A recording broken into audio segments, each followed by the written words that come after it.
এখানে সাদা মুক্তোর মতো ঝকঝকে মাশরুমগুলো যেন একটার উপর আরেকটা গজিয়ে উঠেছে স্তরে স্তরে।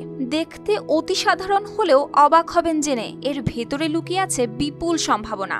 অল্প খরচ আর সামান্য জায়গাতেই করা যায় চাষ, দ্রুত ফলন, বাজারে এনে দেয় ভালো আয়ের সুযোগও। তাই তো নাইজেরিয়ার যুবকরা নতুন ভরসা হিসেবে বেছে নিচ্ছেন এই ফসলকে।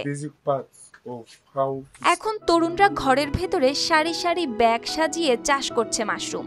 দেশে চাহিদা যেখানে উৎপাদনের চেয়ে অনেক বেশি, সেখানে এই মাশরুমই খুলে দিচ্ছে কর্মসংস্থান আর আয়ের নতুন দিগন্ত। তাই তো তাদের কাছে এখন এটি হোয়াইট গোল্ড বা সাদা স্বর্ণ।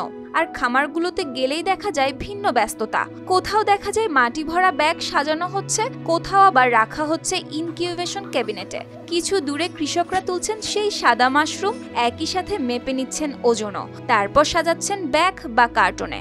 সেই মাশরুম মুহূর্তেই চলে যাচ্ছে বাজারের পথে, আর কৃষকের হাতে পৌঁছাচ্ছে নতুন আয়ের আশা। সব মশার বিরুদ্ধে সুরক্ষা দিতে এলো বসুন্ধরা এক্সট্রিম অ্যারোসল, মশার বিরুদ্ধে এক্সট্রিম সুরক্ষা। শুধু তাজা মাশরুম বিক্রি নয়, তরুণরা এখন তৈরি করছেন নানা প্রক্রিয়াজাত পণ্য।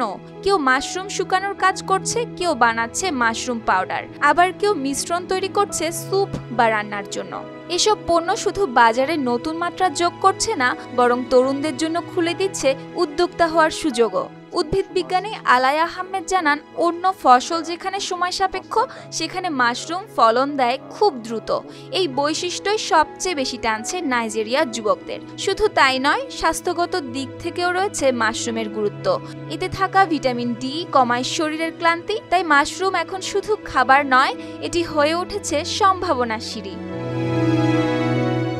সুপ্তি রায়, RTV।